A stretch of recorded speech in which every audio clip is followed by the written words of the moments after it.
everyone and good afternoon. We are from Group 3 will presented about the research plan statistic, which is our group choose the topic about the factors influencing the adoption of online learning system among students. These are the members of our group: Amira Hanis, Nur Anis, Hicham Tauhafi Rifi, Nur Aina Husna and Nur Nazira.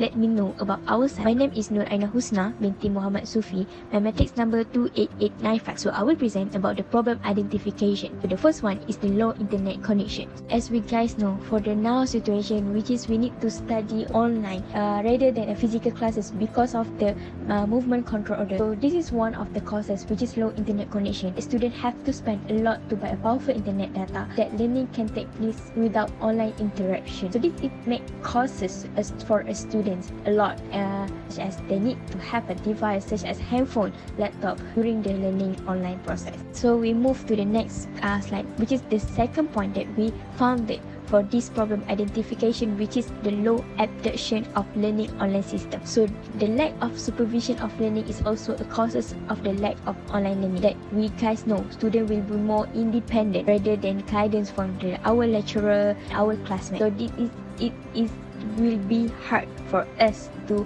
understand about our learning process. My name is Amir Hanis Ventusa Arifin, number metric 286-278. I will present about sample and sampling. The population is noted Malaysia University student and the sample is undergraduate student.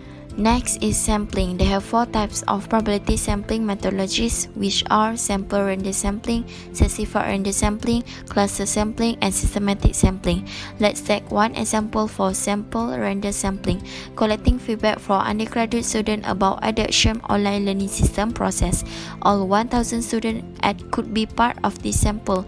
Any 100 students can be randomly selected to be part of this sample. Next is non-probability sampling methodologies. They have 4 types, which are convenience sampling, snowball sampling, quota sampling, and voluntary response sampling.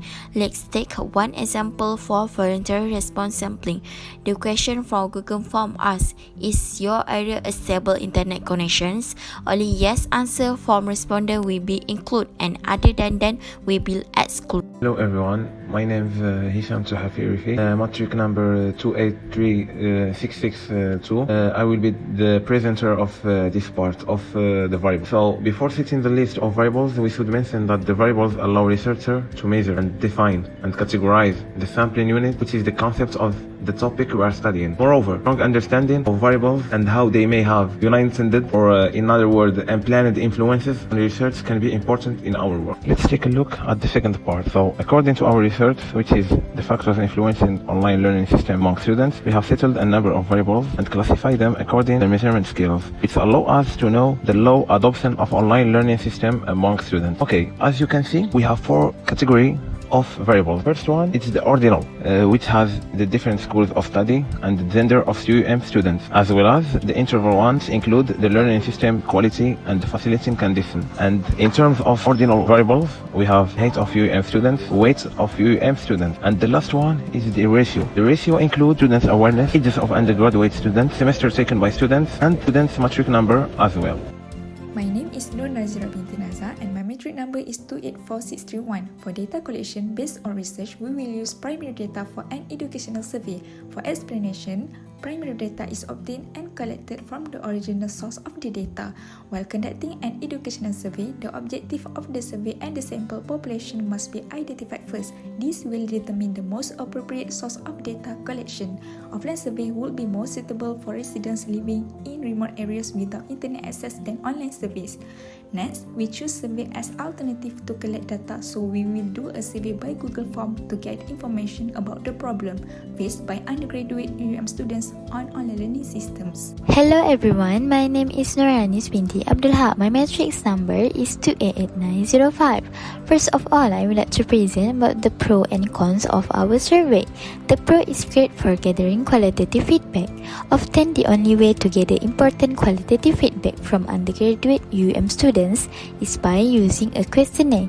Using open-ended questions, we can gain deeper insights into what they experience about the online learning system. Next, easy to implement. Within a few minutes, we can design and load a feedback survey, then send it to undergraduate UM students for their response. Other than that, fast data collection turnaround. Another advantage of surveys is that gathering results can be very quick. The cons of our surveys is surveys provide sample data, not complete data. Even when everyone in the group is invited to respond, typically only a proportion will do so. There is always a risk that people will provide dishonest answers. The risk of receiving a dishonest answer is lower when we use anonymous survey, but it does not disappear entirely.